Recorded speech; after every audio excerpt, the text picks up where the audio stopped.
there anything more impressive about this one? Down 2 stars plus the Yeah. I think really just that, and I think that this group has been pretty resilient. Good to see you. I love you, baby. You know that. Yonkers in the building. No, I had to come right back. Appreciate you coming, finally. No, I'll be back. All right. That's pretty cool. That's popular. Yeah. Yonkers in the building. Susan Sarandon too. Yeah.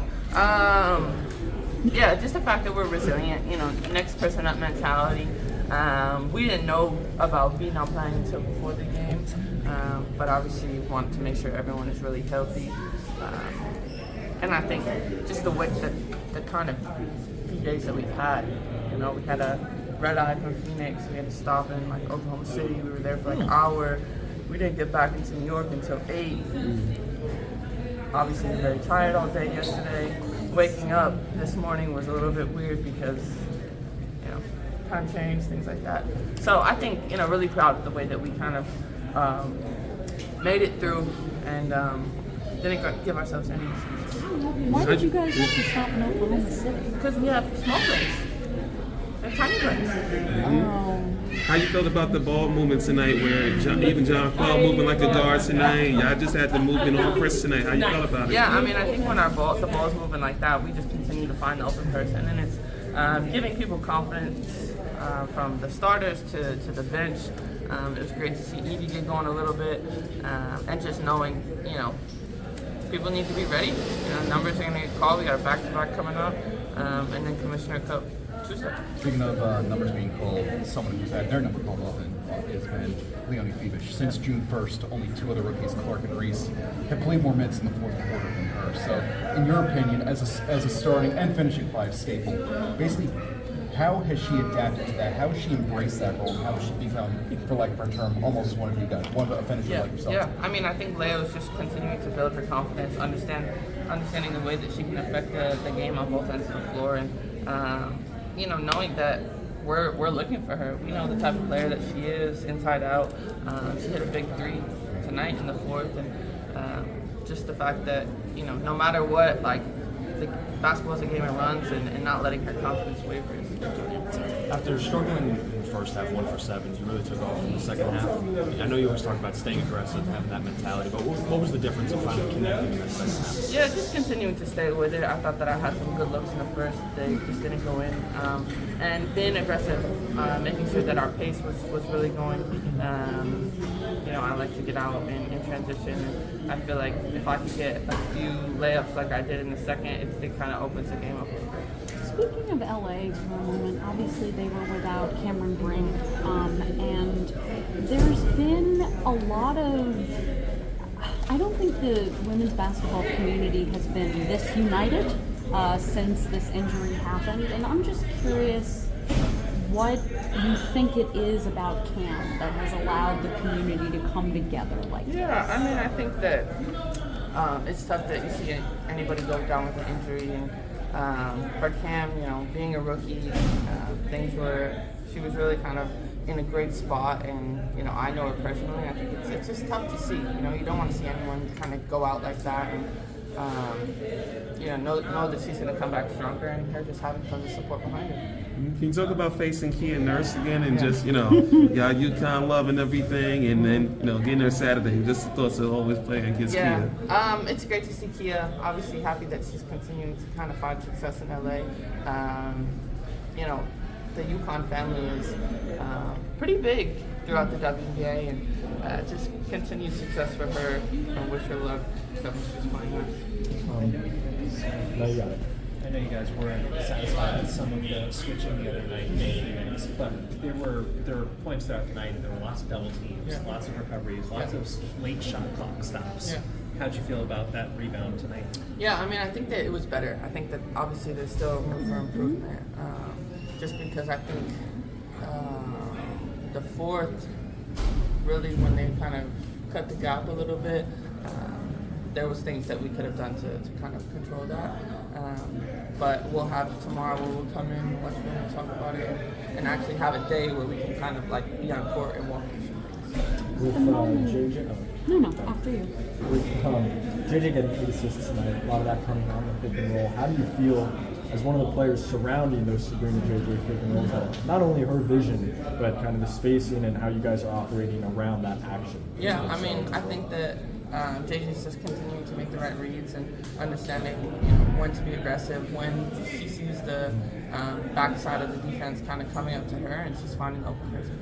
You guys had a moment previewing Tana's Sloop and her mother. I'm just curious, what that meant to you, and I guess whose idea this was to share this with the fans in the way that you did. Yeah, I mean, I think that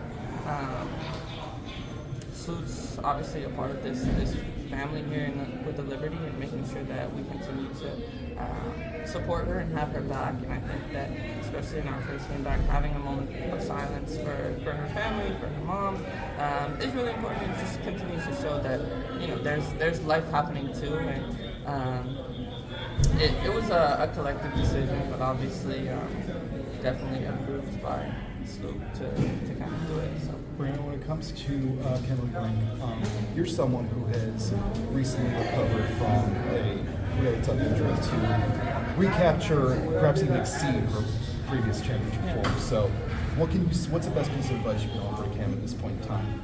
Yeah, I mean, I think that my biggest piece of advice to Cam would be to trust the process. When you get injured, you never know why it happens, and it really sucks. During, even after, even now for me, I'm like, all right, well, why did that happen? But she's, she works with Susan. We have the same trainer, and know that she's going to attack it every single day and continue to show up until she sees that light at the end of the tunnel. Can you talk about the Ellie effect? Where I'm telling you, the energy that she brings in there. You got the best mascot in the WNBA sports right now.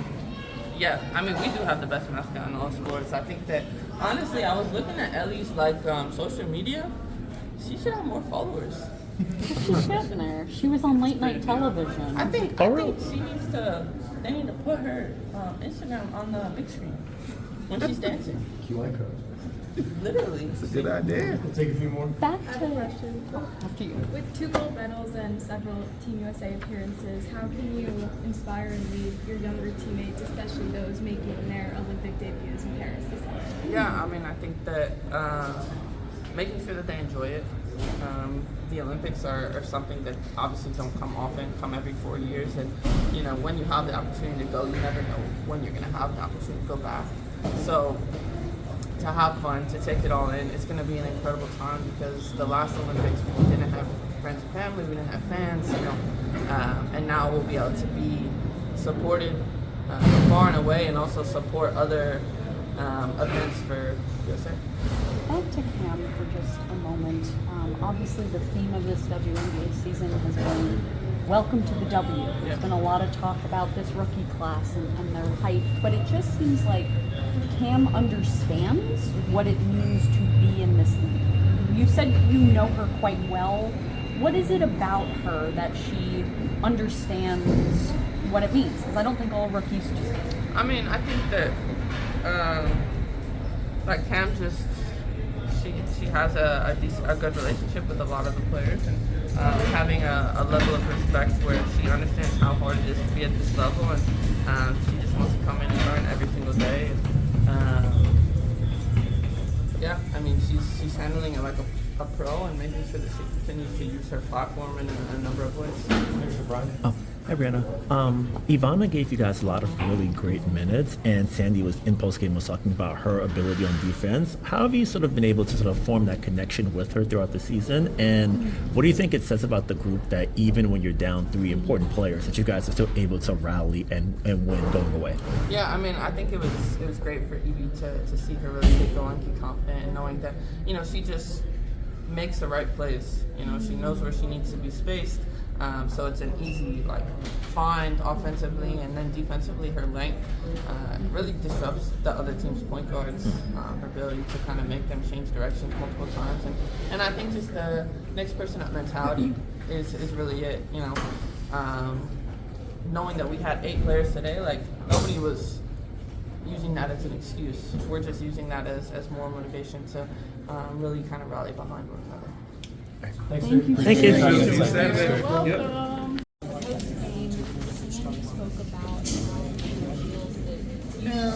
I mean, obviously it's an honor to start for this team. And I hope we will have you back soon with us. But I enjoyed it to be out there. What's it like you found out that you were going into the line? Sandy wrote me a message after shoot around just to give me a heads up that I'm going to start today. And honestly, I just prepared for any other game. Nothing changes for me. My game doesn't change. So. You mentioned a week or two ago that it felt like you played more games in practice. That kind of made it difficult in the adjustment to find your role. I guess how has that been since? And do you feel like you've sort of settled into a spot in this I mean, yeah, I think you can see that I'm feeling more comfortable out there on the court. When I say something, knowing my teammates and knowing their tendencies, where they want the ball on offense, on defense, just kind of defending on a string. I think you can really see that it's like getting better and better. Late in the third quarter, you helped start that run where the team kind of pulled away, where you got a steal, and then you threw that little behind the back pass to Sav. What were you seeing there, both first on the defensive end, but then on the other end, knowing that she was trailing you? I'm just trying to pressure the ball a lot. I knew their guards weren't so great handling the ball, so I was trying to apply a little bit more pressure with like fresh legs. And then just coming off, Sav and I, like we're both shooters, so I think we kind of think alike, and I'm usually better to trail behind me, so it was just an easy flip and a good shot for me. You hit a big three down the end. You're struggling with your shot a little bit, but how confident is taking that shot in a big spot? I mean, it helps that my teammates trust me and still pass me the ball after I miss 4 threes. And yeah, I mean, it was open. I'm always going to take open shots, so luckily. Now that you have some more minutes under your belt, are there any differences or similarities from coming over from Europe that either you expected or didn't expect between the leagues, or anything that comes to mind? I mean, I think I said that before, but here everybody's just trying to look to score more rather than playing in structure and looking for the best shot. So you kind of have to always be ready on defense for everybody to score. Also, I feel like it's a little bit less physical, to be honest, than in Europe. They allow less contact, especially under the basket. I've learned that in my first games with a lot of fouls, so now I adjusted. But other than that, I think in Europe you find a lot more like pass first point guards, guards that are looking more for like the pass. But I think that's it. So how does that affect you? Is that something you have to be kind of thinking about on defense or offense, or does it not affect the way you play? I mean, I had to adjust the first games. You guys have different rules here too, so that was a big adjustment too. But I think now I'm like a little bit more comfortable with everything. Used to the refs. I got used to less contact under the basket and all of that, so I'm adjusting. For this team in particular, there's a lot of switchable players in this lineup. How has that been as an adjustment? Are you typically switching every action when you're playing overseas? Like with my size, I do switch a lot, like pick and rolls, off-ball screens. So I love our lineup. I mean, you can switch with everybody, even JJ. She can guard these guards and keep her in front of her. So I think that's awesome. That's a really big strength. And then I just want to follow up on that, the communication required to do that and to talk through these things that are maybe like unscripted kind of random actions. How do you feel that the team is overall kind of communicating through those switches?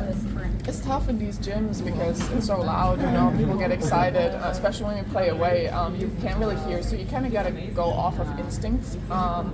And I think we're clicking more and more. Just, obviously it's great to have Stewie on your team that can defend anybody on the court, so you can always switch with her.